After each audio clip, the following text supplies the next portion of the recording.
Good day, ladies and gentlemen, and welcome to yet another episode.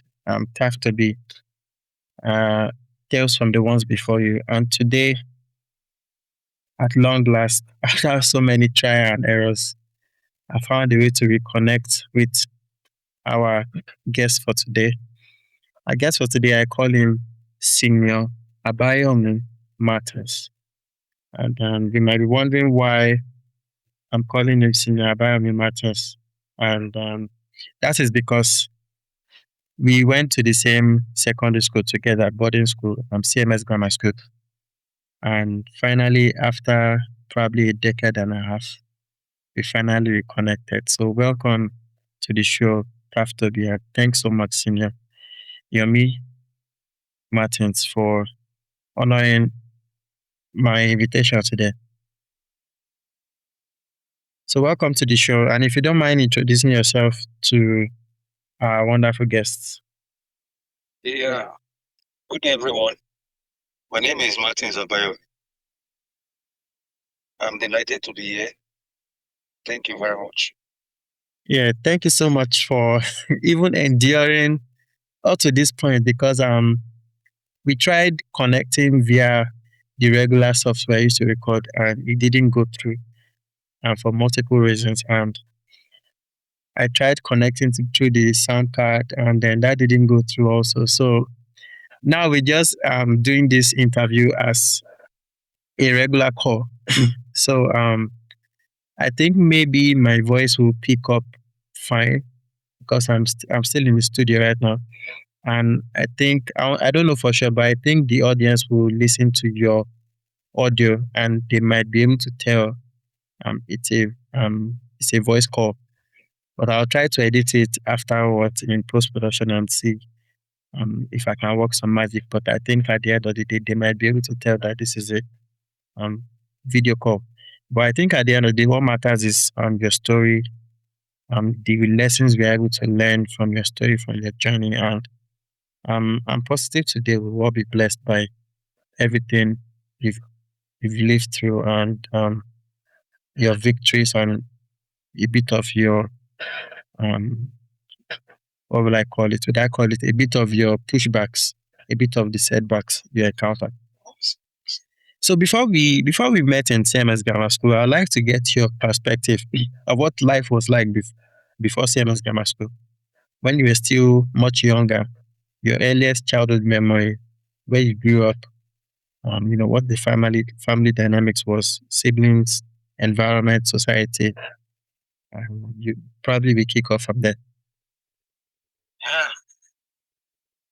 Um, when I was before going to CMS Grammar School, I actually went to a primary school in Festac, Dr. Shobi Memorial. Okay.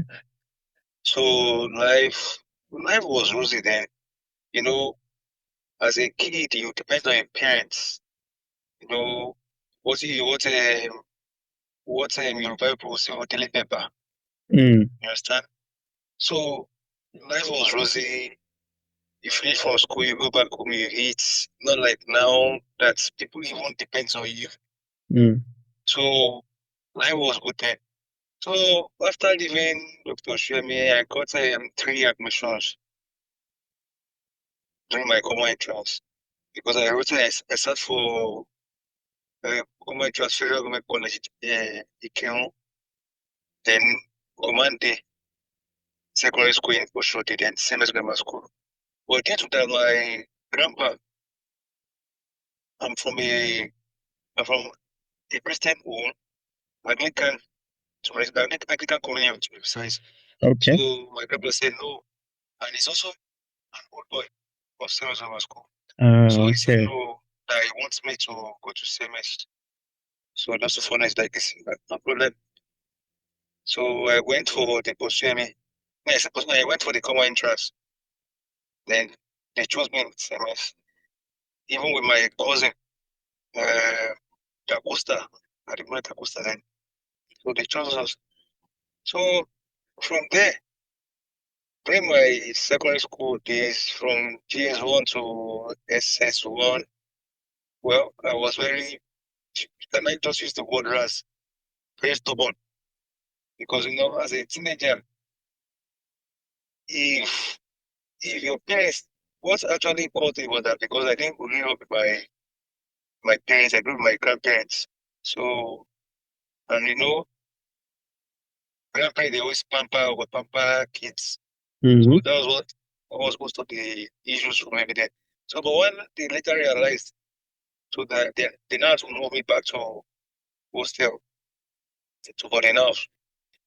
When coming to, I can remember very clearly that when I came to boarding house, then those hospitals said, no, no, no, no, they can't send you. Why? Yeah, because they know the type of that is one very stubborn. You come and cause trouble here in hostel, blah blah blah. But God so good. My grandpa talked to the principal then. So the man now said, well, I should come back the following week. So that was not the nurse. Wow. So then, and what I just noticed was that when my time was there, I was even calm. Not because if I should tell you that then throughout my body now time, those last pastors, none of them, maybe I should offend anyone. If they want to beat me, they'll beat me in private. Maybe we didn't sweep, they beat us. They think nobody has ever gone to report me that okay, oh, Senior Martins did this, did that. I was very calm, even when I got to Houston. Yeah, because I was surprised when I said it because I remember you as calm, basically. Yeah. So I was very calm. What I can only just say is that the Polinaus changed me totally. Changed me totally. So from there, and Polinaus, after school you go for um uh, food, you go and eat, then after it you go for a siesta, from siesta you go for prep, for sport, then after sport prep, Yeah. everything was Everything was very organized and structured. So you have to follow the program for 6 years, which I did. But you probably for 3 years. Mm. they helped me. So from there, when I finished from CMS Grammar School, I finished 2008. Then a year after, I got admission into University of Abuja. Okay. Can we just pause there a little bit because you've done like a great summary of the past 20 years or so. So if you don't mind me peeling the onions back just a little bit. Oh, no problem now. So around the time you were like 5, 6 years old, you also grew up in Lagos around First area also, I presume. Okay, so what was that early childhood memory like? What was what would you say was your perception of the world back then? Yeah, when those days, when I was very young, I have, though my grandparents doesn't allow me to go out, anything 5 o'clock after school, I go to play a little bit. And my playing is not maybe going to the third house. My playing is just outside my compound. Mm-hmm. Even even if I should move an inch to the next building, I'm in big trouble. Wahala. So once it's 5 o'clock, they call me and you're me go inside. Most of my friends they don't call me that name till now. You're me go inside. Because once it's 5 o'clock, they don't want to see me outside again. So I'll start going once I'm inside, I'll start peeping through the window, looking at my friends playing outside. So well, I thank God. And you were the only child or you had siblings? Yeah, I have siblings. I have two brothers. I'm the first Okay. one. Oh wow. Okay. And so your other siblings came along and did you assume like proper like older brother responsibilities?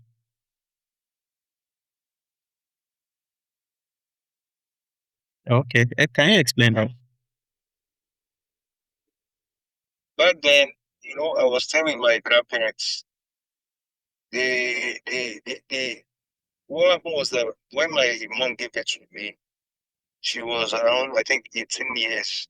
She just finished secondary school when she gave it to me. So, Okay. you know, according to what I heard, my grandpa doesn't want my mom to marry my dad.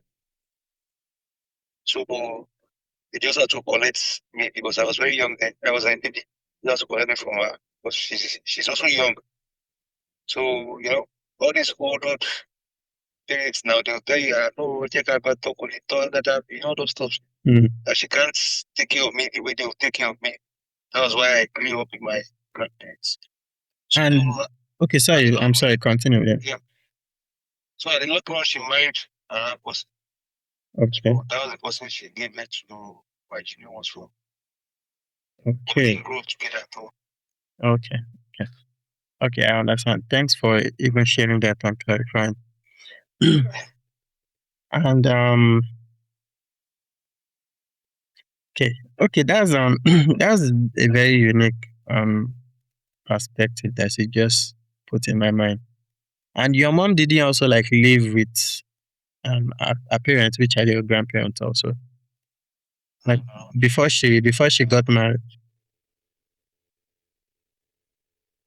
Okay, so what was that like for you? Like, did you understand what was going on, or you just say, okay, it's what it is, and then you moved on with like? I understand what was going on. One thing about this life is I always look at people that any way you meet yourself, just give glory to God. That thing really affects me also. Like I don't have that parental care, this mommy and daddy's vibes. If you go to your friends and that, yeah, mommy is back, daddy is back, you understand? I don't have. All I just have is grandpa, grandpa, those things. So later I was now looking at it. Well, at the end of the day, I'll just move it off my memory again. Or I'll have to try and think other things. So the thing really affects me, but at the end of the day, we thank God. Hmm, wow. Did you did you find like did it feel strange at all? Like because you had friends now, and your friends probably at the end of the day they're going back to mom and dad, and did you even recognize that was happening, or everybody was just like paddy, like nobody really spoke about things like that. Mm, back then,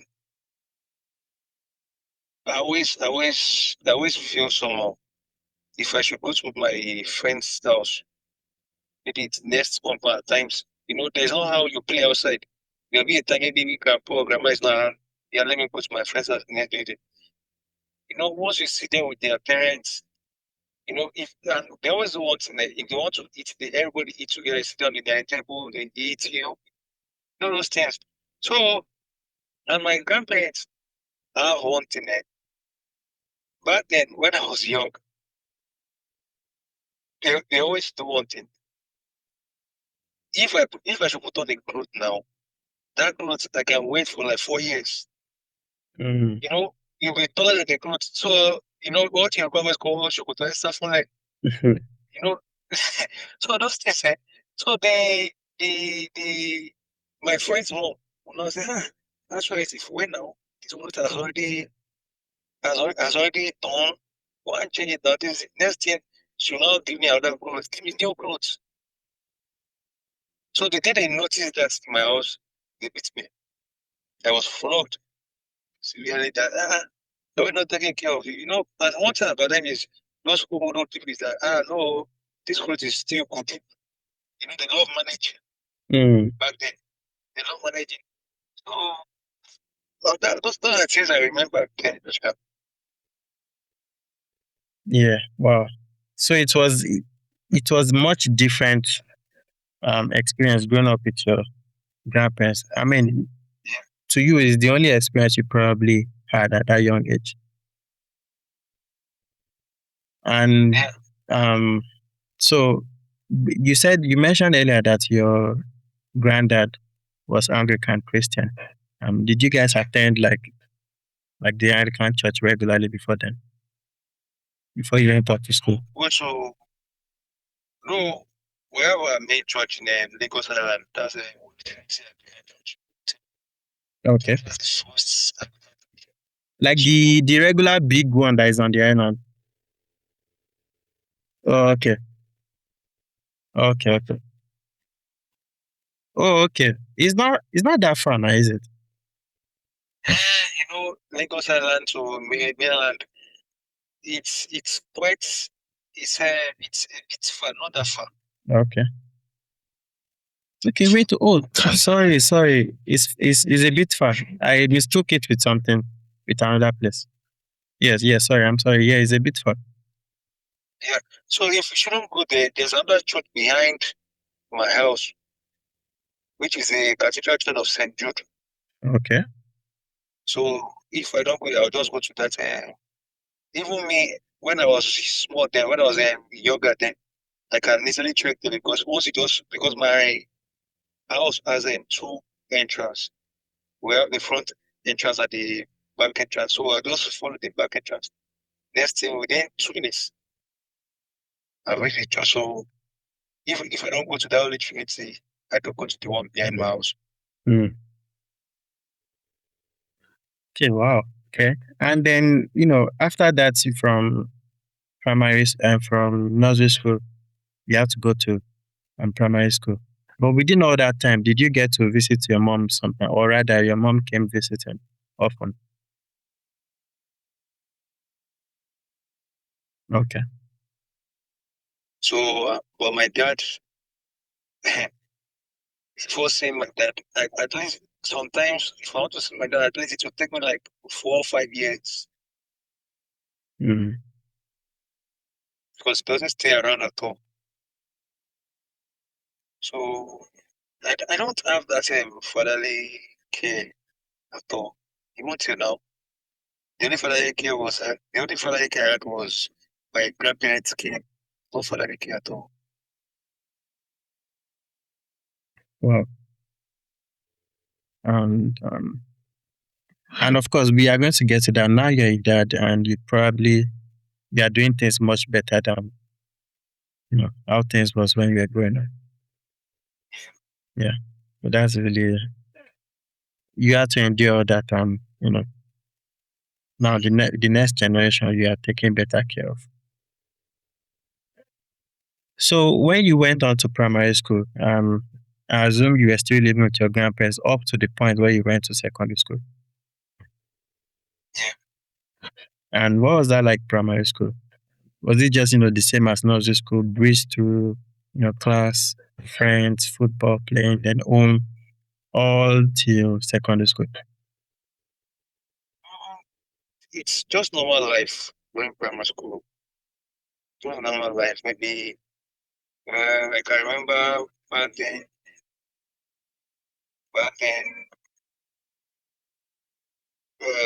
school bus to come to pick me. Once around 6 a.m. School bus was start outside. And my grandpa wakes up around 5. Most times to wake up to cook for me. My grandpa cooks for me to take to school. Then from there, once school bus must come, then I go to school. And that's when I come back again. It's just normal life. Mm. Okay, so take me through the your process. This is something I like asking everyone that went to secondary school, especially CMS Grammar School. What's your application process was like? The exam process, the test process, what that entire process was like for CMS Grammar School. Yeah, can you come again, please? Like your admission process into GSS1, into CMS Grammar School. Before you got in, you had to take some tests. So that process, do you recall what that process was like? The different types of tests you had to take in order to get admitted. Yeah, we did common entrance then. Okay.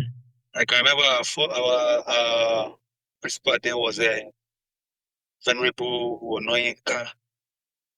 So Okay. when I came to I came there then. I can remember the students, none of us we took the guided us literally around the examination. But I can remember the because right at the front of the principal's office there, because that's main building you met that third building, that biology lab building wasn't the principal's office then. It was a smaller place before they now move it to that place. So they gather us at the front of the principal's office. They talk to us, then they move us. So I think in classroom, yeah, I mean, we did a comment class in the classroom. And from there, when I wrote my comment class, then I wrote, it wasn't something difficult at all. Okay, that's interesting. That means they change a lot of things change from your time to my time. Because do you know what happened during my time? Yeah, you know why a lot of this change was that because we are the second missionary set then. Okay. Because I can remember back then we paid 16,000 naira school fees. That was my very first school fees. Wow, 16,000. Ours was hundreds. Uh-huh. My very first this one was 16,000. So and that time was that time there's no pressure there. There wasn't pressure like that because most of the teachers there they do guide us from those government sets. Again, because those government sets they are very rare. So when the missionary took over, so they do guide us. So we were in GS1, the GS2, the four in GS2 were the ones that's the first time missionary set. So and we still have GS3. You know, school was very rare then. CMS was very rare, extremely rare. They don't call it a block, Senate building. No, they call it an Aso Rock. I see. That was the SS3 block. You can't, any junior can't go to that block without permission. Without permission, you can go to that block, or else you'll be punished by students. Wow. Things were a lot different in your time. Yeah. Wow. This is news to me, honestly. Like I thought it has always been like a missionary school. You did? Missionary. It was later they collected it from. Wow. Do you know what happened during my time? So after common entrance, we came to write another exam. So they tested us physically. So we had to do relay race. We had to sprint 100 meters again also. I remember some seniors, they're telling me, when you collect the baton, just do like this and run, run, run, run. So it's like some seniors were telling me that. And after that, I don't know, before even the physical test, we had to do aptitude test. So they asked us tricky riddle questions. I remember the one question that stood out to me because I think that was one of the few I failed, if not the only one I failed. They were asking me like if the roof of our school color is blue, right? Light blue. And they were asking me, oh, if the color of a roof, if the color of the roof of a house is blue, and then the walls are white, what's the color of the bungalow? What's the color of the staircase in the bungalow? And I was like, me, I don't know. And they didn't even tell me the answer. So it was when I went out and my dad was like, how was the test? I was like, it was all good, but I remember they were asking me what the color of the staircase of a bungalow is. And it didn't make any sense because they didn't how they're supposed to, like, how they expect me to know that. My dad was just laughing. I was like, oh, it was like, okay, bungalows don't have staircases. And I was like, what kind of admission process is this? Like, is it that they just want me to fail or what? Like, I don't understand. So that was quite interesting. They tested us exam wise, aptitude test wise, physically also. So that was quite interesting that time. And we had to pay hundreds of, thousands, with the boarding school and all that in that time. So yeah, please continue. I also like to tell you that so you just see how it was like how much change happened from your time to our time? Things change during your own set. Because during our own set, there was nothing like that. They just told us to go to hospital, well, to go to lab. So they should do our blood test and urine test. So before coming in, so that was all. So Hmm. there was nothing really serious about because then another time they really need students to come in. Yeah. And Yeah. so there was nothing serious. It was when Federable and Tunde Odwole came in, it changed a lot of things. Because even back then, even the former president, the former principal then, Veni Onoyinka, once they ring the bell like this, they ring the bell for after break. Once they break over, once it comes to the field like this, all the students start running.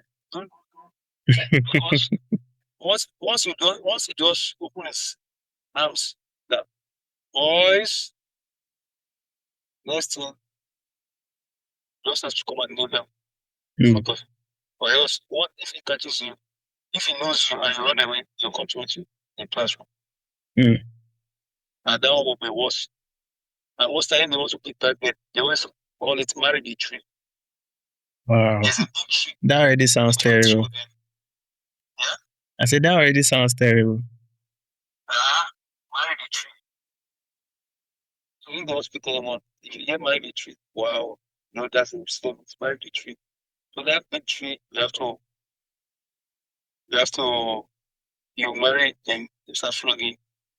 But actually we have a lot of tough teachers. There are not those teachers in cities. Only your seat. Those ones are still good. We have tough teachers then. We have Mr. Elekbe. From Elekbe we thought it's into Elekba.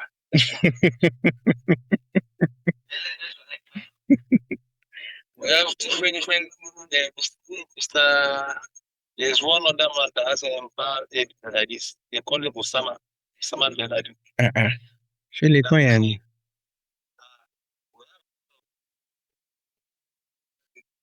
Wow. man teaches, I think, it will take also.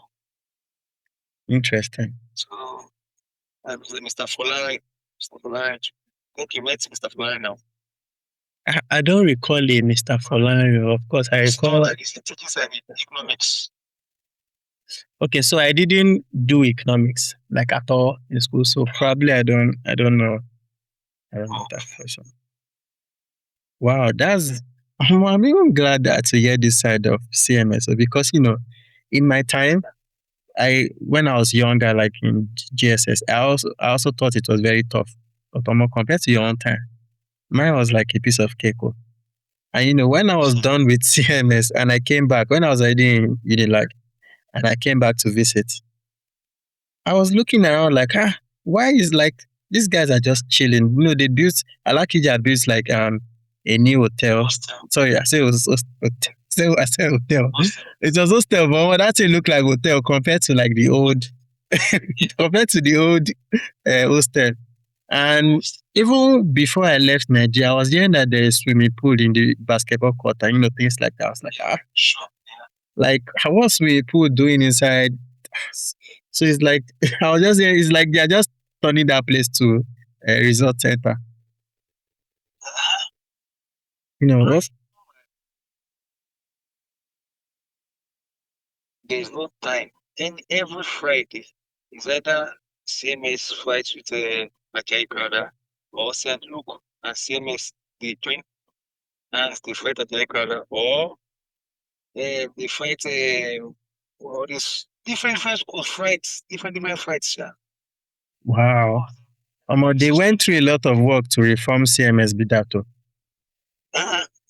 You see, well, and one thing is that back then they brought in uh, soldiers because of Ajayi Crowder. So anytime any student is coming to school, you will meet soldier at the front of the school. But back then, so those soldiers are the ones that maybe if any threat was to happen, once you see soldier, you cover yourself. Of course. So that time, anyhow, any fight, they once soldiers are around, they'll stop the fight. They won't fight again. They won't fight again because of our fight. Children don't fight then. At that time, I can remember when I was in junior class. There's a fence.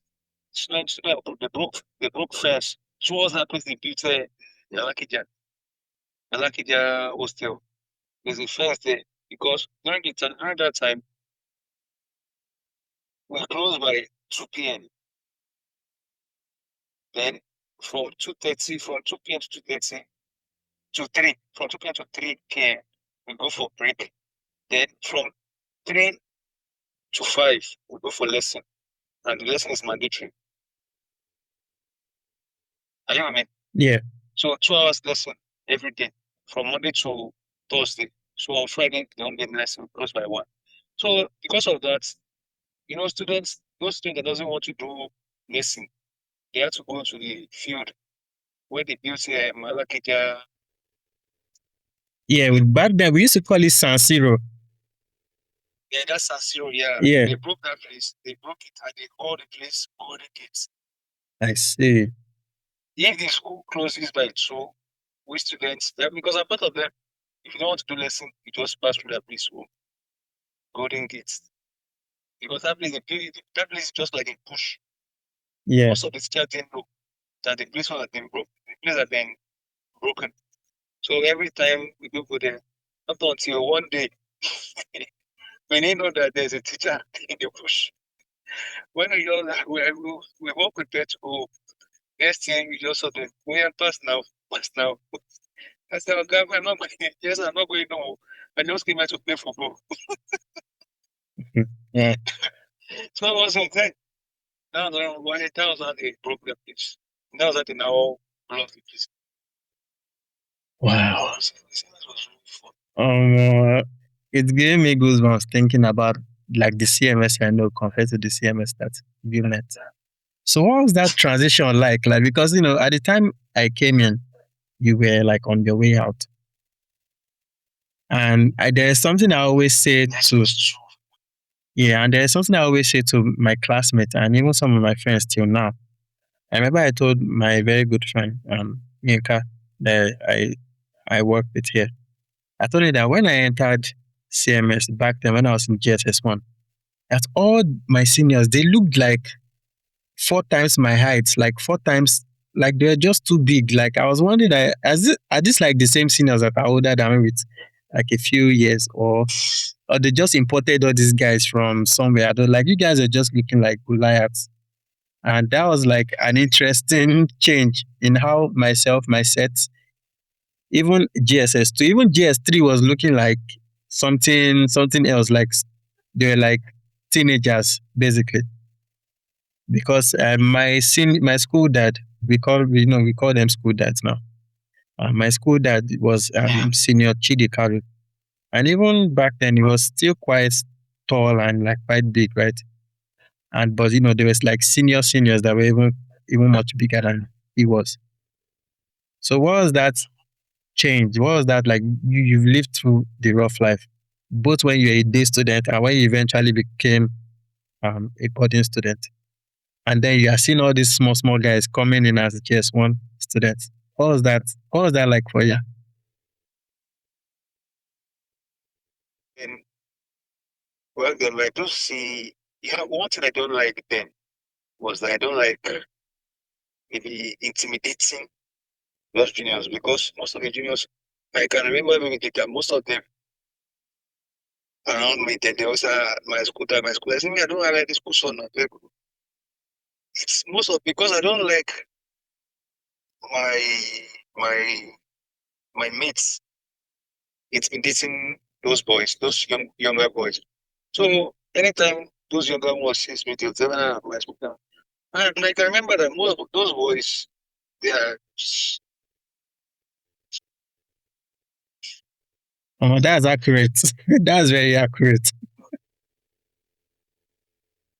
Even primary four and a half self because I skipped primary six. I do talk to them, play with them, you know. Eventually, I was in the room 4 before they now moved me to room 5 to annex. Then, like I remember, there was a day when I was in SS3. I was chosen to become the house captain then. So there was a day that something happened.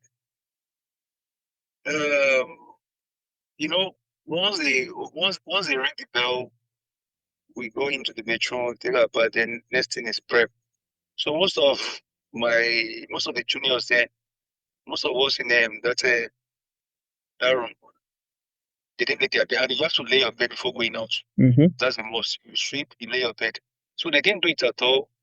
So our housemaster then, Mr. Derby, he had to come to the classroom to call me that my room is dirty. I had to go and sweep. Yeah, yeah. Wait, sorry for the annex you're talking about. That used to be the former dining hall, right? Yeah, the former dining hall. Okay, okay. Yeah, yeah, up, yeah, yeah. So I was one that swept. I swept the whole room. I laid everybody's bed. Then thought, okay, go and lock this and lock it. So the next thing was that when we now close when I opened the door, next thing, go and help us sweep. That was what they said. Who helped us to sweep?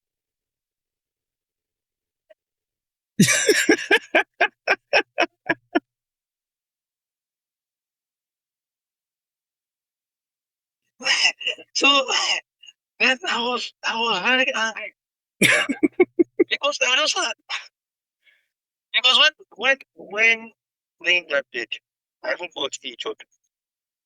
When they The metal bunks. Yeah. back, Gee. when laying it there. So I didn't want to reason that one then. Well, I just finished eating penny, but well, not until now came back, then someone was not saying, the person not there, go clean now. The thing now, the post can. And I said, no problem, I didn't say anything.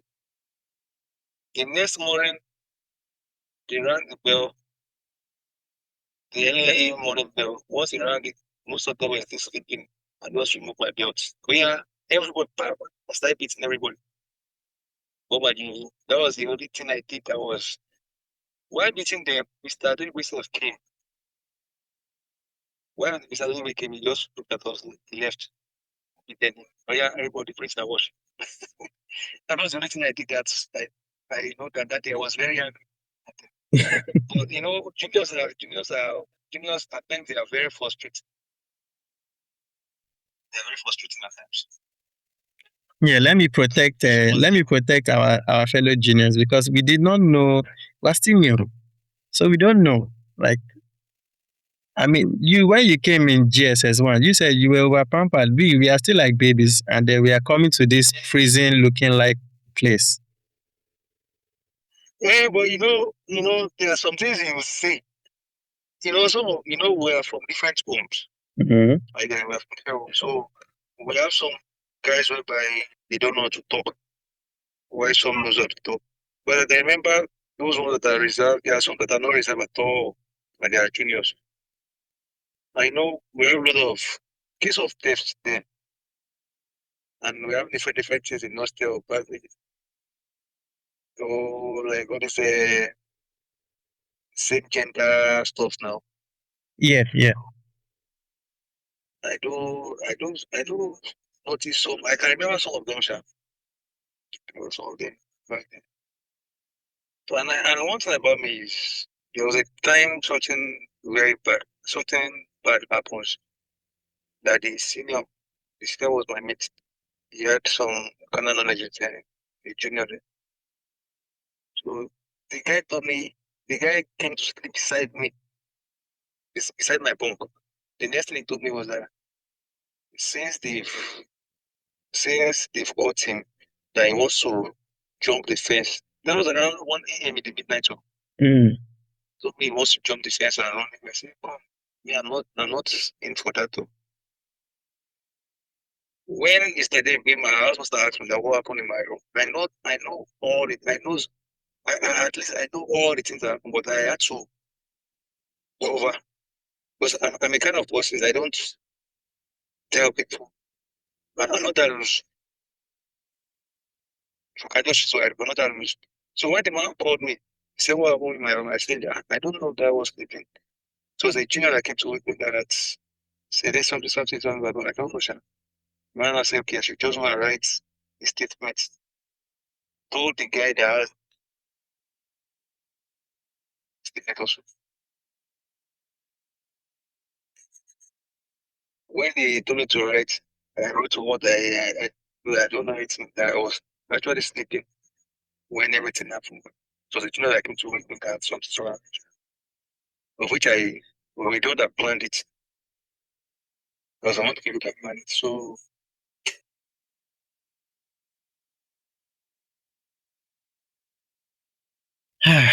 It's interesting when you get to a place like that.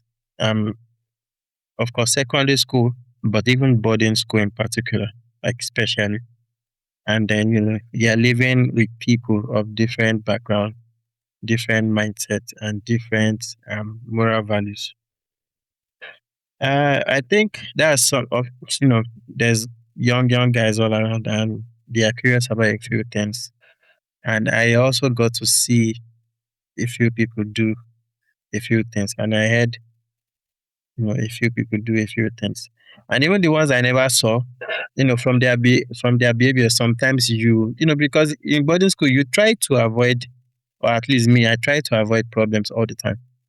So it's like there is like a sense you get when you are sensing danger somewhere, or you are sensing, okay, this person, I probably need to stay away from this person. Okay, this group, I have to stay away from this group, and then, okay, this group, okay, I like this group. I'm going to move with this group. Like, this is my clique, basically. And somehow, you are navigating through that world, and it's also preparing you for the outside world also at the same time. And then, you from SS3, you wrote your YX, and you graduated. You graduated with Venerable Tunde Oduwale. Of course, he was already in effect at that time. And then you left. Did you ever like come back, just to see what CMS was like afterwards? yeah, I think I came back. I came back. The time I came back, I already got admission into University of Abuja. So my uncle son to school that came to write a post common entrance. Okay. So that was when I came back then. So those teachers, they saw me, wow, which school are you now? I said, University of Abuja.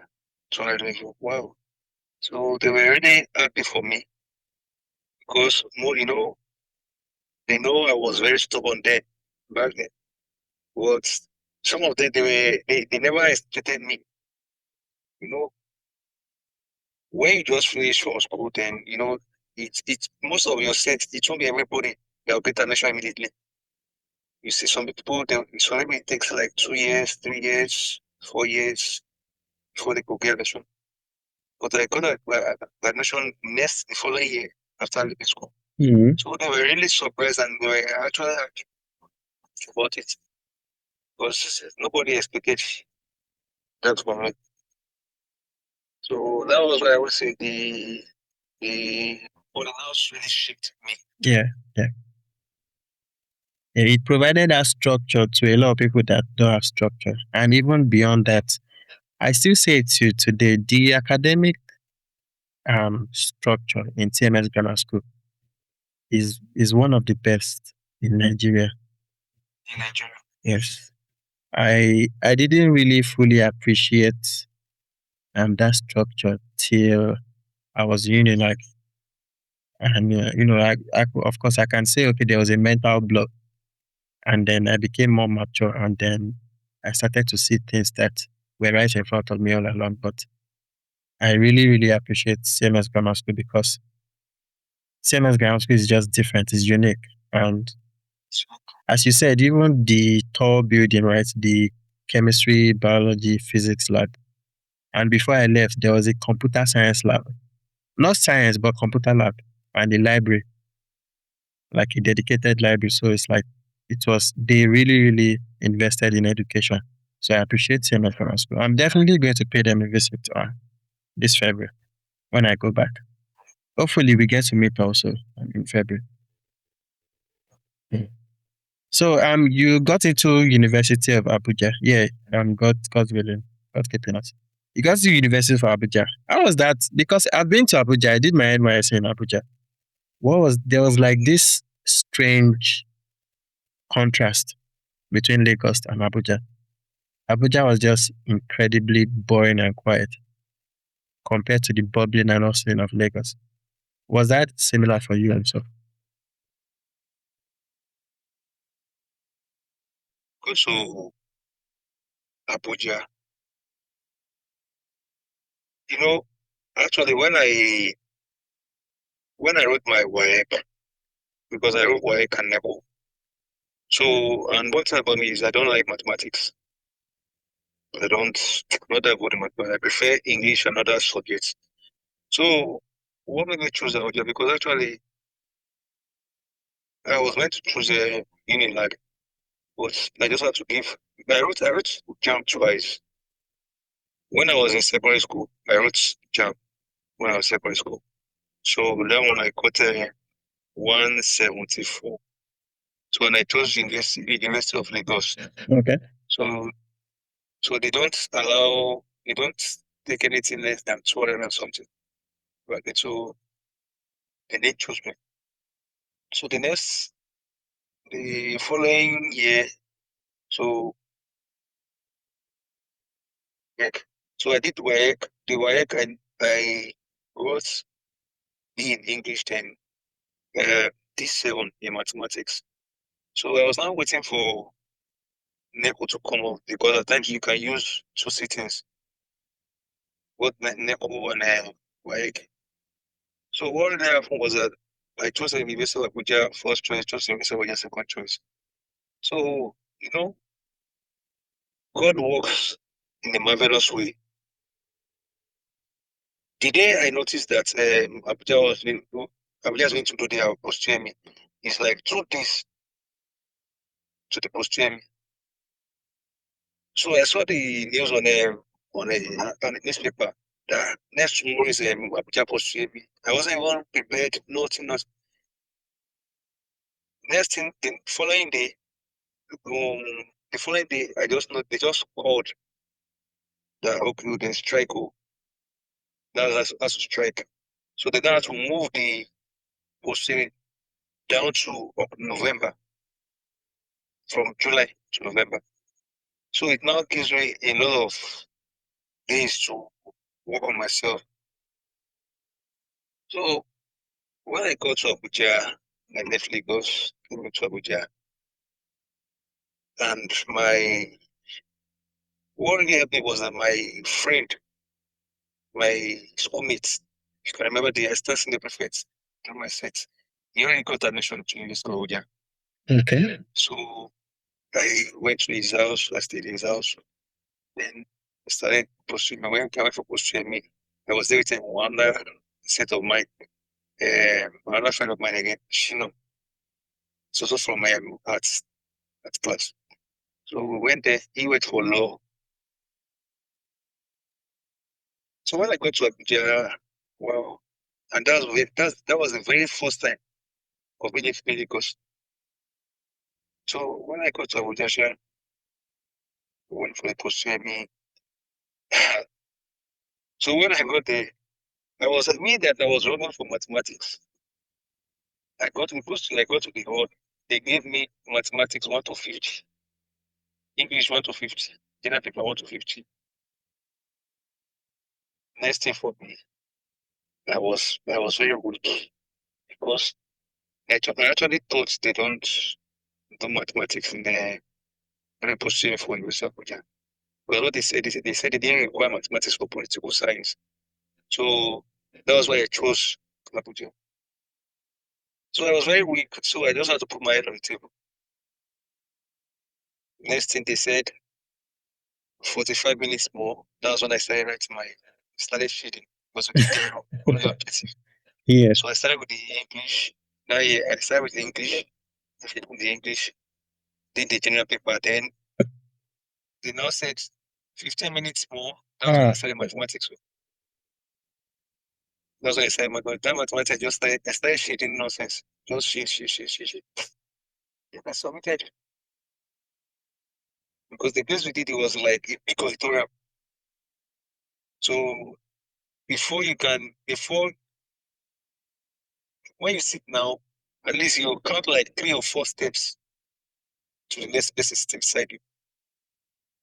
3 to 4 steps. So you can't even see anything. So when I submit my paper, I wasn't happy throughout. So I submitted my paper, I left, went back to my lodge then. I told my friend. So eventually when the result came out, um, my friend called me. The results out because they don't have portal there, no portal. So they just have to paste it on the notice board there. You go there, you check. So I told him to be able to check, say people have watched there. They're able to check that the first list is optional. So later I went in the night around 9 p.m. He called me. He said, which department are we? I chose. I said, political science then. He said, wow. He said it's there that he saw my name, Martin Abayomi, number 1 on the list. Now Wow. only 16 names came out for the first place in my department. Now my name is number 1 on the list. He said Martin Abayomi. I said yes. So my name is number 1. I said, no.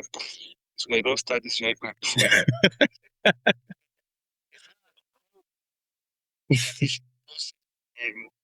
In this thing, they're telling me my name is 10. He said I scored 65.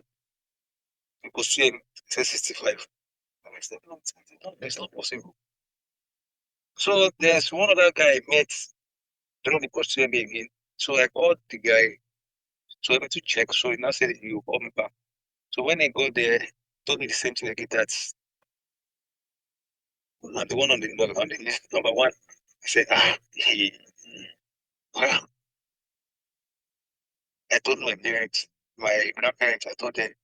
So they say, oh, that's good. This is the reality. Well, okay. They arrange for me, so I had to go back to school. I had to go to school then. If I should tell you my conscience was telling me I'm not the one on that. I wasn't, my mind was just, oh, when it, when you get to Abuja, when you see that you're not the one on like this, you still have to go back to Lagos, go sit down. But I didn't graduate in that mathematics. So when we got there, they were sharing our admission letters to us. So they called my name. So before they give you your admission letter, you have to show your work result and the good result. So by the time my actual letter came out, I already have C parallel in the level. So I don't need to use my work again. So once I just showed them, well, they gave me the actual letter. That was when I announced it. Wow, thank you. Mm. Don't know that. So then we went for screening and everything. That was why I got admission to Abuja. Wow. So during my other level, I was already very serious. So well, something happened when all those cadet boys attacked me. In Abuja, It was that University time I of was, Abuja. yeah, in Abuja, yeah, in Babalaga. Yeah, Wow. the time I was putting on a short neck, a camel. Oh, okay, okay. So they went to collect it, they stripped naked on the street. So they collected it. Permission. So, well, that's all for. Wow. And then that's quite crazy. And unfortunately, they might still be doing that to this day because it's like a thing where they tell you, okay, do not wear camo. Like if the army people see that they are going to, and especially in Abuja, there's a lot more in Abuja than around the area that I lived in Lagos. Yes. Um, because even I mean, it's even Guadalajara in Cuba, there's a whole base or multiple bases of army folks, like the army estate and then the NYSC campground, which filled with. Yeah, so that's crazy. And you chose political science. Is there a particular reason why you chose political science? Uh, Actually, my grandpa wanted me to do law Okay. because he read law also, so I wanted to do law. But my own problem is that I don't like cramming. If you want to do law, you need to cram. And another very good in literature. So that was why I told him, let me look for another better course. So he was even angry with that law. He wants to do that. So I now said, okay, let me go for either mass communication or political science. So unfortunately, in Abuja, they don't do mass communication in Abuja. Mhm. So if I should go for economics now, I need to be very good in mathematics also. Yeah, So I just had to choose political science. I see. And when what was it particularly difficult, like your years in university at first? Like your studying on, the exams and dealing with lectures. Was there any particular challenge or it was, regular like same as grammar school, you read, you pass, interact with people and you move on to the next level till you graduated? There are a lot of challenges because back then when I was a very level, everything went on smoothly. So in 12 level, my challenge is always the court boys. Like, because where those places where I rented my apartment, it's just like those the IE boys, that's like their headquarter. They call that house White House. When you're new to an environment, you won't know what and what. So I've already gotten the apartment, I've paid. That was when I noticed that because there's majority, like 80% of the people living in that house are autists. So what now was that when I got the apartment, my friend later that went to CMS School, he came there also. So when I to them, so they came to me, they told me, the ghost boy, or the ghost boy, the AA boys from now. I said, yeah, I don't know anything you're talking about. Oh. So one of them now came to me, they called the guy Mr. Tunde. That Mr. Tunde is like an elderly. That time those days, I was in my early 20s. That Mr. Tunde should be like, let's say 36, 37 years to 40s. He's an old man. So you read, he was reading philosophy then. So he came to me with that. You are being Martins, Martins, that's one now, come now. Uh, he was telling me about courts, this their court stuff that I should come and join. This is what they will do within this night tomorrow. You should be a strong man. You don't need anybody. He's telling me, so, not to let me, I'll think about it. I told him I'll think about it. Next thing I went to meet some guys. Those ones too, they're like, they were in 400 level then. I went to meet them and asked what this man told me. Because those ones, they're not courses. So I thought, what's my thought? He said, they put 300 first left at that. And usually they want you to be a strong man. I said, no. I said, why didn't you join? Since they want me to, you go, you can't. I said, they were not coming out. What I would do is that I should transform him. Telling him, okay, I'm still thinking about it. So I had to call my grandpa. See what is happening at school. These people, they want me to do this. This thing using prayer. Everything. And what about me is, anywhere you are, always remember, I don't, what happened was that I remembered my environment, where I came from. I looked at everybody there. I've never seen anybody with that type of artist or anything. So that was what gives me the courage that come on, well, because on Chinese. I don't tell my friend that no more if before they were years they guys in for a but always like 3 weeks for. Hmm. So I was joke with my friend on try with. So even most of my friends in my department they don't think I'm a artist because of where I'm living. I told them I'm not late. They said, but why just about 9,000 that I said, I don't know. It was what I did that I'm not okay this so and I told one of my friends just ever what I'll just do is anytime I go to Lagos, when I'm coming back to Abuja, I should just buy a drink. That time they go sell Alamo bitters. So I'll buy two big bottles. I'll take it along with my goods to Abuja. Once I get it, there's one of the guys they put down the side of my one. Yes, I'll give down one. So when those other guys are sitting down, I give them one as well. So you're not they was boy, this guy is short boy, this that was how I graduated. When I started doing that to them, started giving them things. Anytime I go, they'll come and meet me there. With you, come and give them. So anytime I want to go, I don't go for only myself. I don't go for me and my friend. I go for SS. I get it. I go SS. So many times they come to me, I give them.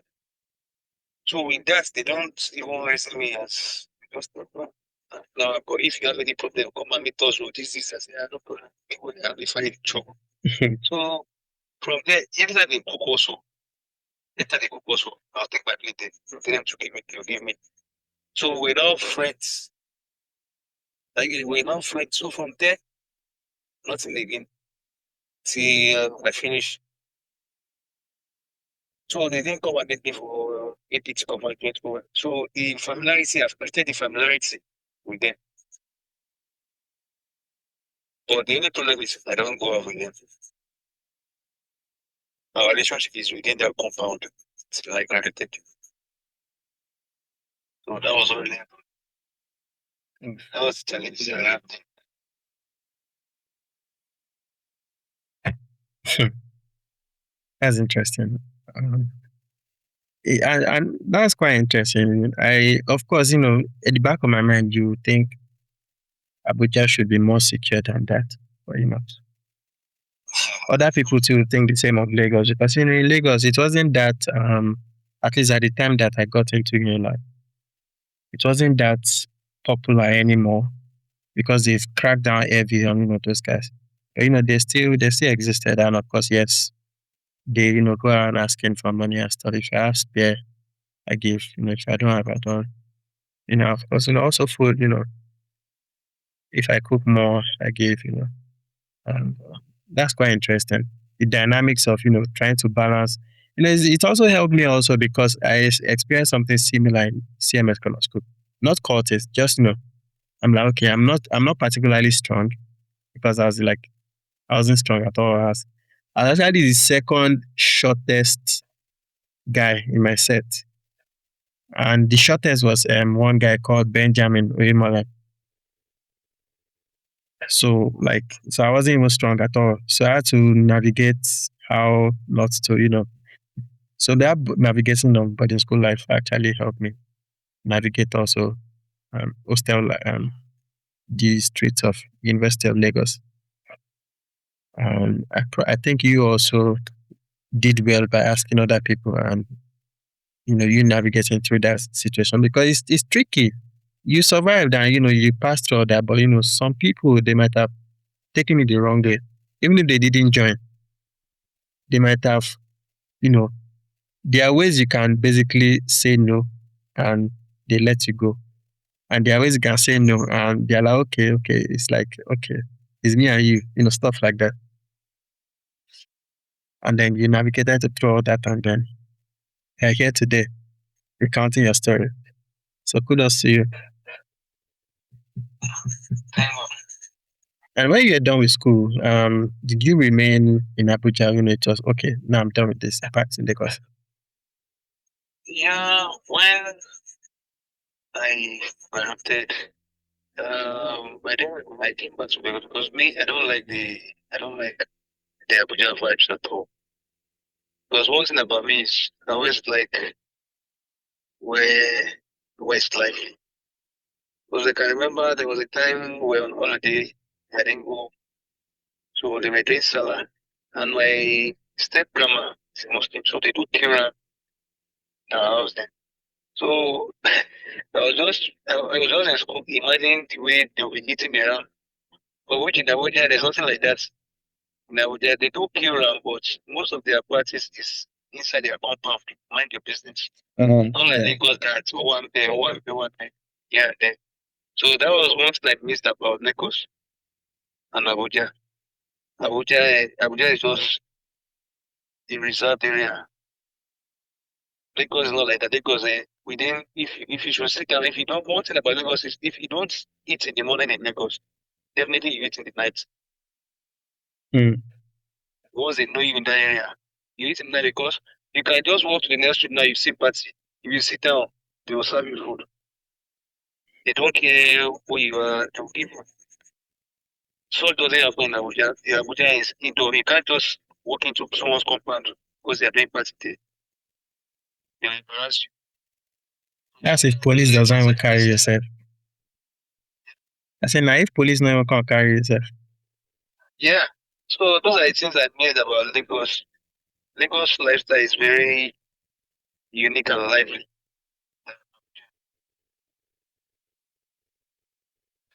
So you came back to Lagos. Did Lagos change much in your eyes? Like, as there are sometimes you get to a place, you see development, all that. Yeah, so before in a year, I do come to Lagos like 3 times. Oh, okay. I don't really base in Abuja because I don't like the Abuja vibes at all. So once I finish my exam today, most all my friends, not once I finish my exam, it is by 6. Before you, when you get to my house by 8 o'clock, 8 p.m., you won't see me at home again. Mm. I'll have been in the back, going back to Lagos. So with that, people don't. Most of my friends they don't know my name. They do call me Fashola, Fashola, Fashola. When I was in school, they don't know what is about. They don't call me Fashola, God of Fashola, because it was during Fashola's regime. So they know me as Lagos boy. So they don't use the governor's name to call me. So what about me? So the only time I didn't go to Lagos was when an accident happened. Because the accident really happened when I was going back to school. So I left. My boss left Jibo back 7:05. So when I was in the bus, I always put my earpiece on and I sit at the back seat. I always sit at the back seat. So anybody is talking to me, I hardly talk to people in the bus. So but there's no how you be going that long distance. They want to talk to you. So I was actually in the bus. I noticed the cross country former bus was running racing with us. So there is a woman that sat beside the driver. She told the driver that okay, she wants to drop this thing when she gets to the local jail. That she wants to drop the bag for someone when she gets to local jail. So eventually when we're going, so those people in the bus told her that come madam, make sure you call the person down.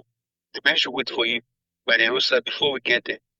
Not that we'll get there now, then you start delaying us there. Because where we're going is still far, blah blah blah. I noticed people were just telling her that we said there's no way that she'll tell them, she'll tell them.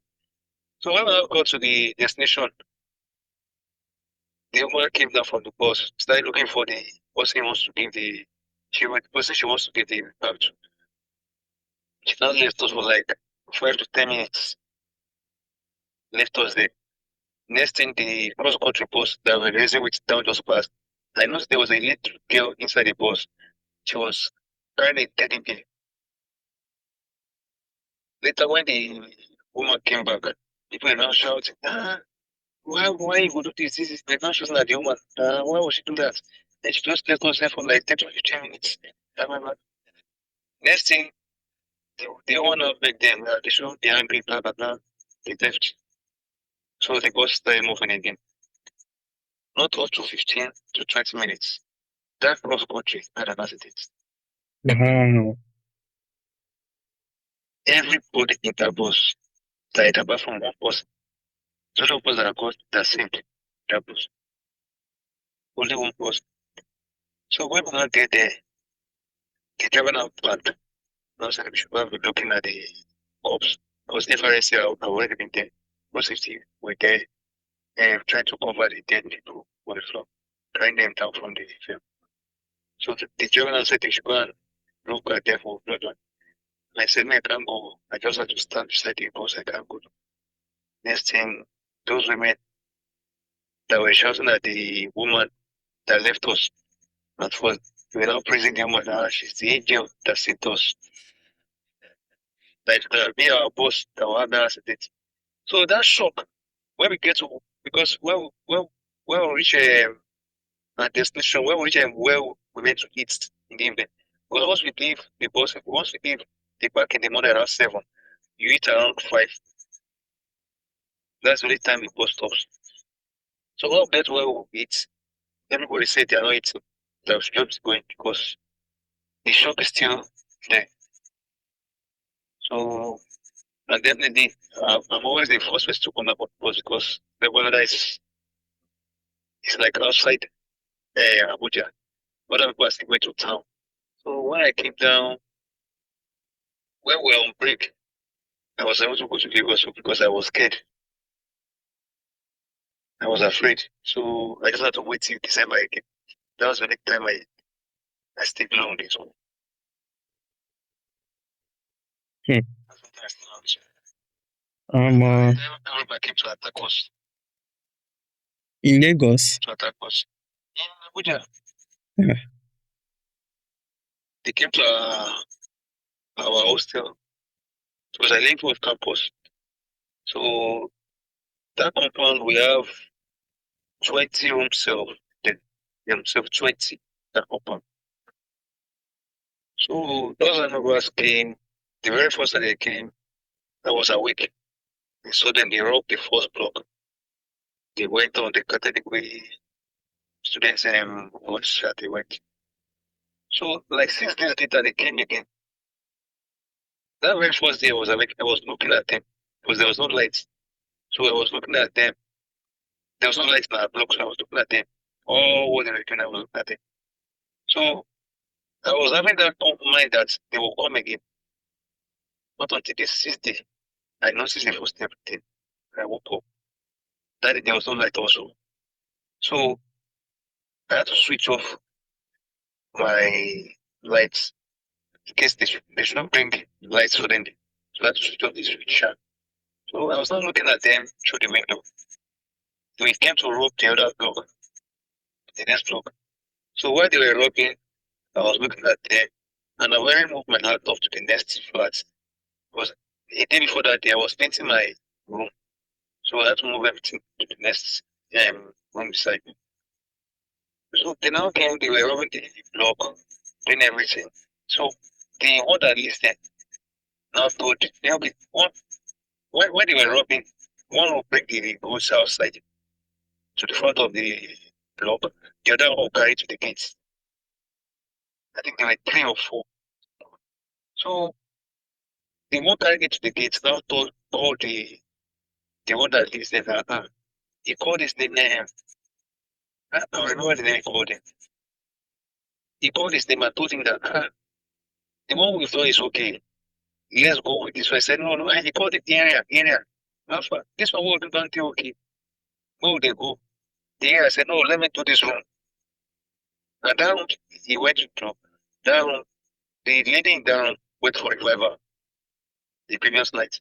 So when he was trying to force it open, he forced it open. While forcing it open, that one that came to meet him came to my own window and told me, no, he now told the window. There was Bob by the told the window. I said, with that, he said, I'm a robber. He called himself army robber. I said, army robber, what's your phone? He said, I can't rob you. He said, well, okay, what do you want? I don't have anything in my room now. See, your room is already empty. He said, you don't get phone. I said, I have a phone. And I was using two phones there. My big phone was in the next room. The smaller phone was with me. So I now thought, I only have a small phone here. I don't have a big phone. He said, yeah, bring it up like that. And the smaller phone, it was my main line, this same line I'm using. It was in the smaller phone. Well, And I wanted to give the phone. And I was like, something now told me that we won't give up. That's when they might enter your discount. And I said, okay, I'm not giving you why you won't call them my phone. The next thing I said, you now called. Area, one boy, they put stop for here. Next thing I heard was gunshots. Boy, I was not shouting that, come on, and play the play. I don't know, and play the play, don't take your phone. I didn't know that police have shot the guy's leg. That guy that shouted area, because he went to the other side to go and meet that man in the other block. So police have shot his leg. Next thing, when they shot his leg, I was not shouting, I didn't know it was police. And I was not shouting, come on, play the play, go take your phone. Go take phone. This is next thing I just saw torchlight. Police started running around the compound. That was when everyone was like coming outside. When I started seeing people that are familiar with my hair, I know how to come outside. They not stay laughing at me. That me, I'm having conversation with Robert. so, so, so it's just like a film that day. So those boys now told me that they now said that they had everything that was going on. That they are doing they have been in the combat for like 10 minutes. They were hiding just to be sure of what was going on. So they won't go and shoot the wrong person. Because if they eventually go and shoot students now, it will be student versus police. No student versus nobody wants to hear that it's because of Amogba again. So those police they were very careful for striking. So those are challenges I had during my investigations. Thank God for safety. Hmm. It is very. And then you came back to Lagos. What do you recall? What year this was when you came back to Lagos? I came back to Lagos 14. I meant to graduate 2013, but due to this ASU striking the came back to 2014. 2014. Okay, okay. And then you came back. Like, what was your experience from 2014 to today been? What has happened since then? Yeah, my experience when I come back to Lagos. I meant to go for service. So my uncle told me, service do you want to go for? He has gotten a job for me because back then he was the manager of a Shift Oil and Gas in Abuja. So there was a slot they gave him. He now said I should get an exception letter. So I went to get an exception letter. So they now had to process the exception letter for me. So and I started working with Shift Oil as a programming officer then. As a programming officer? You say as a programming officer? Yeah, I do program their trucks. Like computer programming? Those trucks go to station. Yeah, computer. As a programmer, I program. Before any trucks come into the country to load fuel, to load any products, you have to program them. The time they come, the time they leave, those stuffs. You need to program them. So at least any intro that shouldn't come into the country. So you have to be able to program. So once your truck number is on the list, but it is definitely your truck have the access to come into the company to load. Once your name is not on the list. Okay, all right. I understand now. Thanks for clearing. And then you did that. Okay. Yeah, continue. You did that. years plus, sha. So before going to, I work with another company again, Bajaj. That's a that motorcycle. Mm. I work with them for a few months because those ones, it's an Indian company. So they produce 1,740 bikes in a day. Wow. So because they do couple, so I was running their stock. I was like a storekeeper there. So from there, I left there. I went to work with Seafax by it's like Brentville, and it was like the construction company. So they're into shipping. It's just like a logistics company. They're into shipping. So I work with them. So that's where I gained more experience about the shipping, all this haulage, so all this important cargo. I work with them for like 2 years.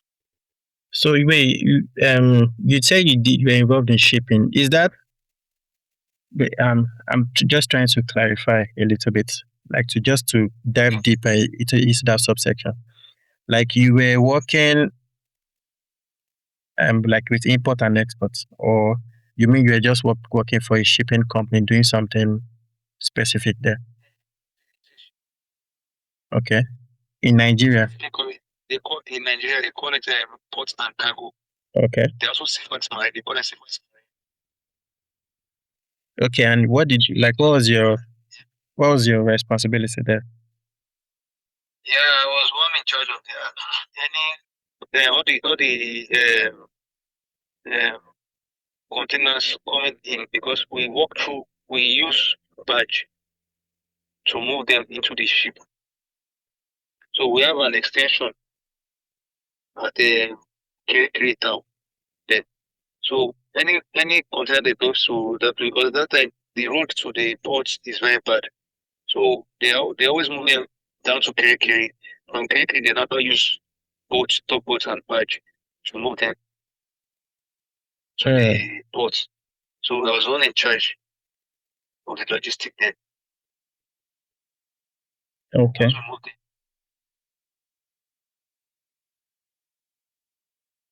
So okay, I worked for like 3 to 4 years. okay, okay. Wow, you've been really active. Oh.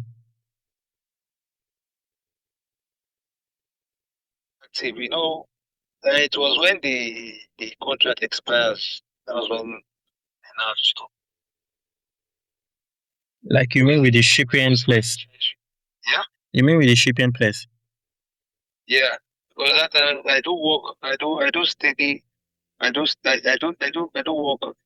I stay in the boat for like 2 months at a time before coming down. Mhm. So and most of those boats, though everything there is lively, everything there is lively. You won't spend much. You don't spend much. You just sit down, you be eating, and be walking or down here in that river. So what now happen is at times you'll set trap. Those boat crew, they'll set trap, catch fish, they'll do the soup, all those things, all those types. So the place is it's a very nice place. Sha. Mm. Oh. And that lasted for 3 years. So from then till recent. So from when to recent, later when the contract expired, I went to work with uh, Hello Products. They're the one doing this death muscle soup. Oh, okay. So I work with them.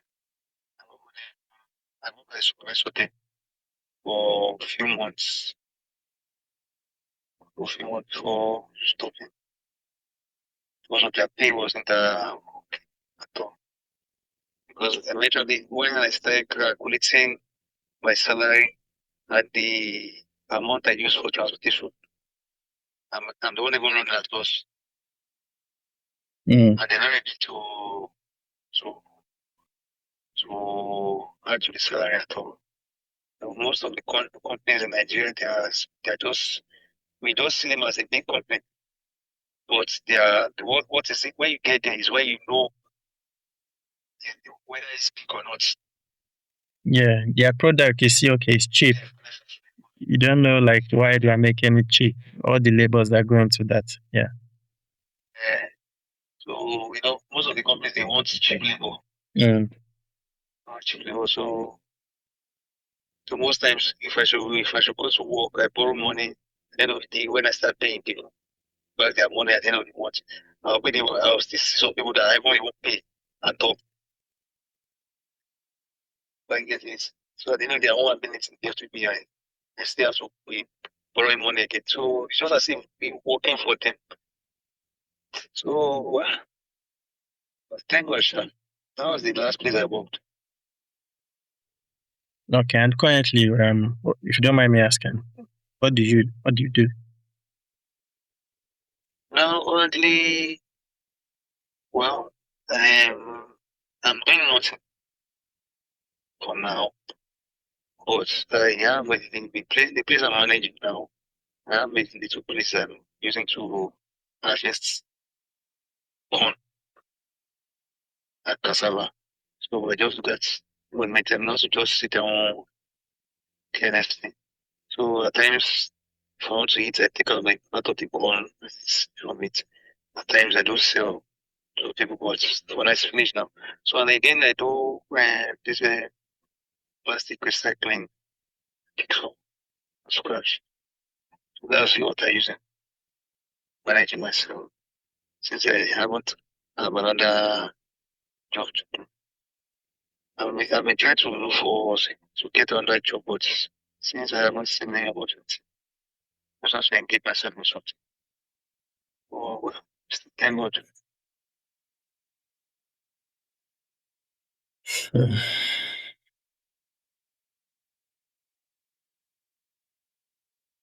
I'm really sorry to hear that. There are some things, because you lost help us. There's one of my friend uh, in the place of in the CMS. So the guy lives in the Chester, Solary. So he brought an idea because they deal with all these bad drugs. Said if I can be helping them to take it to their customers. Yeah, I said I can't do that because like I haven't been to station before. I haven't stayed to station before. So I don't want anything trouble. So he gave me that link where I said, I'm not interested in that kind of town. I should just being near and being free is enough for me. So say that's what he's doing for the meantime as well. I do that with my cards. But I don't have that mind. Because once you are caught, that's a big problem. So things I thank God that things have been difficult. So at times if I eat fine, if I don't eat, still give glory to God. Wow. Oh, no, I didn't know things were this crazy and this difficult. There's not there's nothing when doing that, when working, I tried and gathered some money. I bought a land. I bought a land 600,000 then. I think that was around 2021 or so. So I bought that 5,000. But when I could not I was able to pay for the rent and I have 3 kids. Wife is there, so I was forced to just settle that because things were not coming in that much. I have to pay school fees.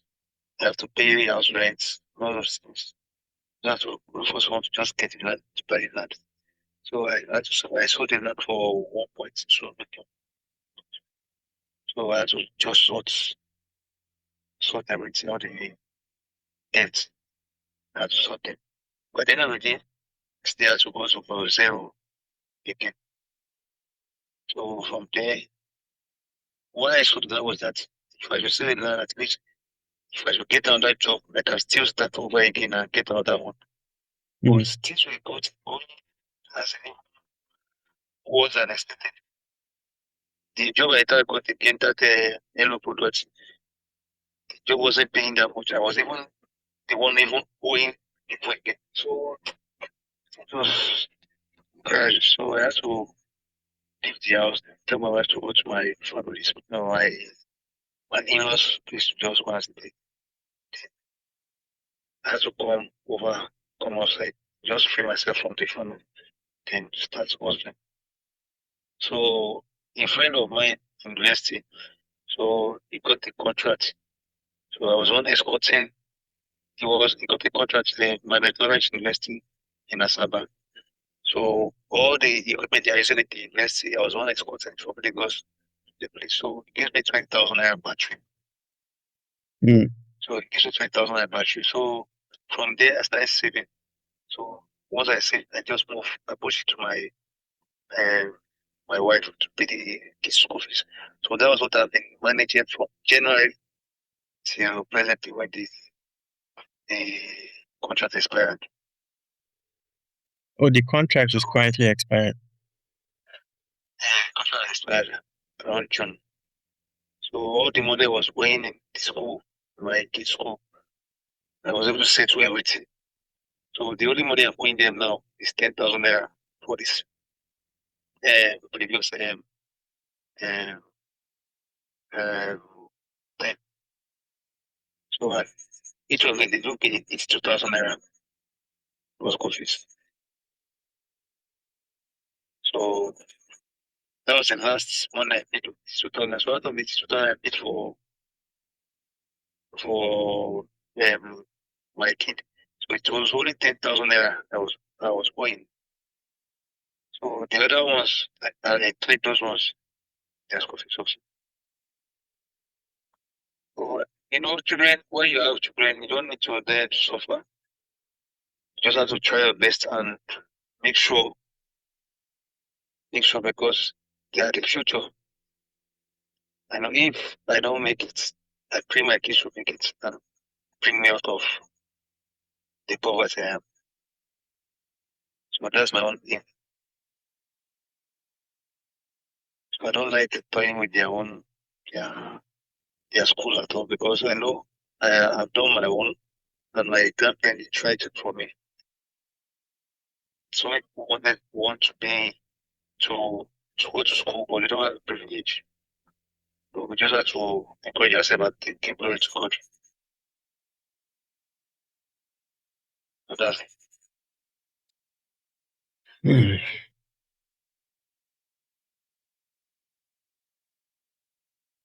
I'm really, really surprised. I hope things will turn around. I hope so. We go yarn if you a couple things later. I'll ask for you later. Um, but let's see. Like what are your aspirations and your goals and your hopes, your wishes for the future? Yeah, I wish I can just get a job. No, for them, job, get a job then get an apartment. Because what I went through when I was young is something that is trying to repeat itself now. Because my kids are with my wife. They don't have the fatherly care.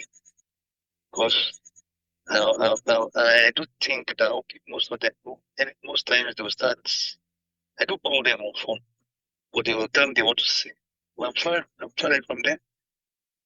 So I mean, from here going to meet them now, I have to spend a lot of money. If I have that money, I will use it to eat.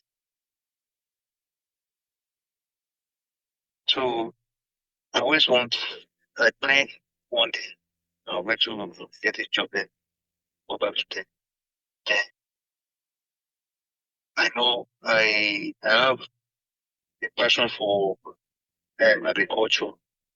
If I should get a job, I get another land, I bring them place there, then I start rearing those animals, then sell them. I have passion.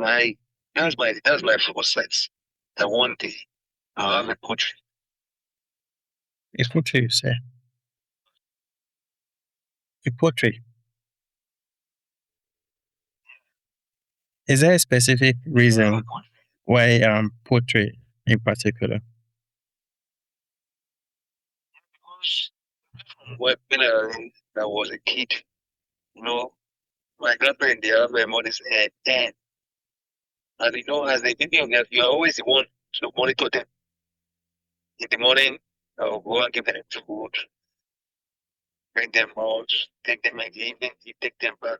You know, something you do every day, every day. So till they once they till once once you something you do every day, as in it's an part of me. Are you getting it? An part of me. So I always want to have it.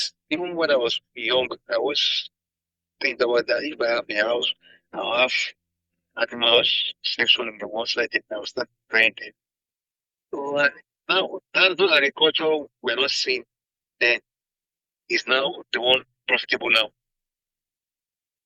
They're profitable now. So it's just like it's like a pension stuff that once you get to your old age, that's a pension for me.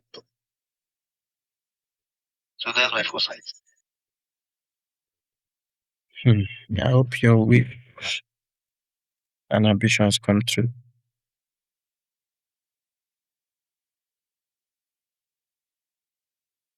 Looking back, um, looking how far you've come, what would you say is the one or two things that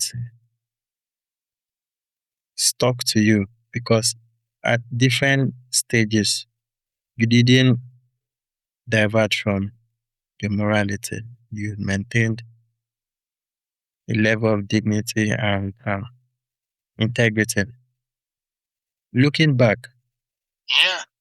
what would you say is the most one or two important rules that you would like others to follow, regardless of the situations happening going on, regardless of the surrounding, regardless of the economy?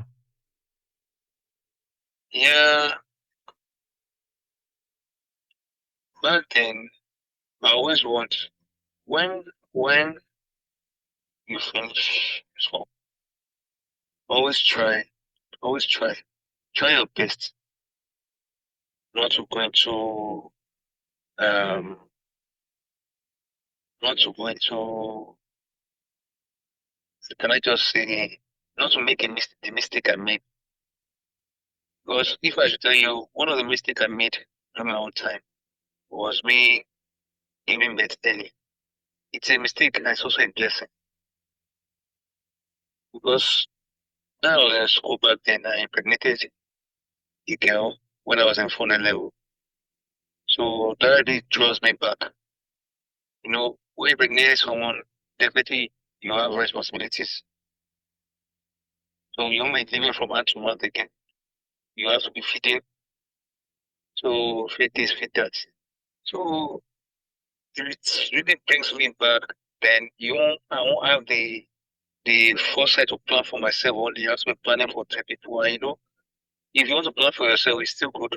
But planning for the kid, planning for the work, from there. So I will advise people to just try their best.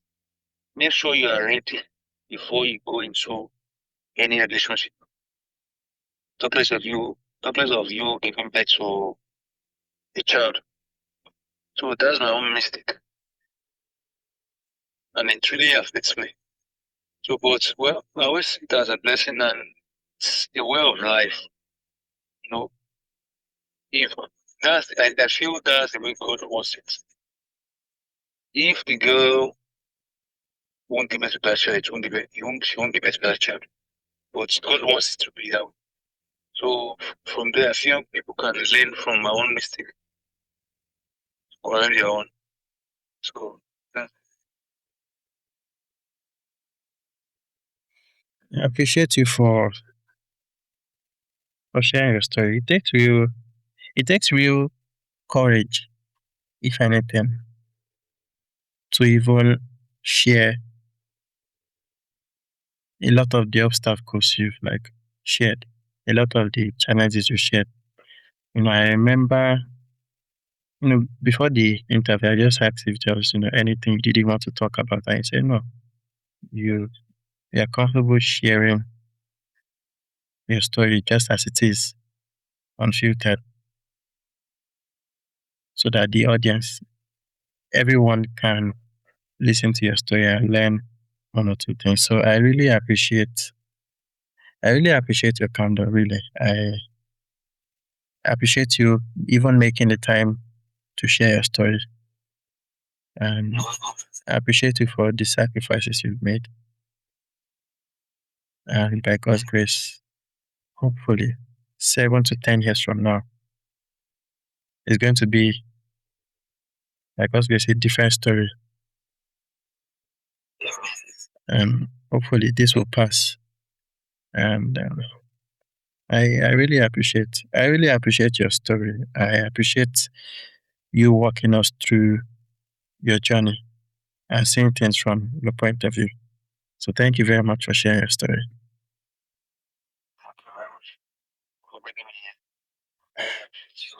The one that is going to have to thank you for coming here.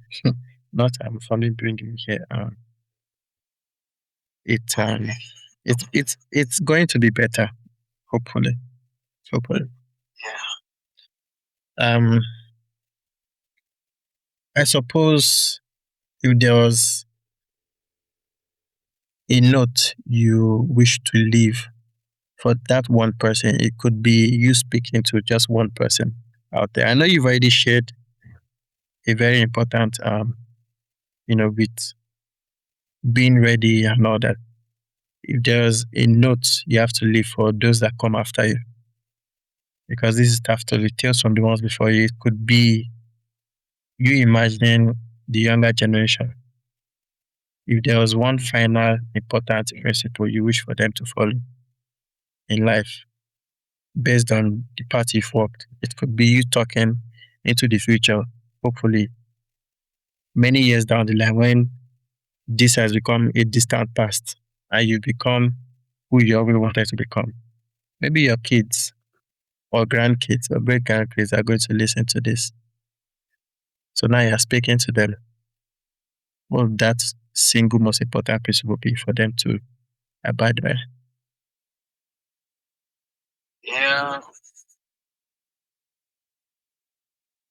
you know, always, always be yourself and always try to remember your home. Remember where you're coming from. Because where you're going, you meet different challenges. You just need to pray over it, then keep focusing on where you're going to. Because no matter where you're going to, there will be distractions here and there. You just need to focus and pray over it. That's all. I appreciate you sharing. Um, you know, um, we've been touched and we've been blessed by your story. And thank you so much. If you learned something from this story, if you learned something from by listening to um, Mr. Senior Mr. Abayomi Matters Ajayi, um, you do well to like, share, subscribe, and as it stands, Mr. Yomi is looking for work. So if this message gets to you, Mr. Yomi, is there like a way? Is there a way you want them to reach out to you, or I can just leave a way for them to reach out to you? They can reach out to me through you. Okay, all right then. If you ever want to reach out to Mr. Yomi, you can message me across any social media or even on this audio that's going to drop on YouTube, Spotify, or Apple. You can reach out to us, or at the very least, if you do not want to be public about it, you can send a private email at taftoryproductions@gmail.com. And as you do so, good things will come back to you. So thank you very much for listening. We appreciate you taking your time to listen and remain blessed. We at Taftory wish you adieu.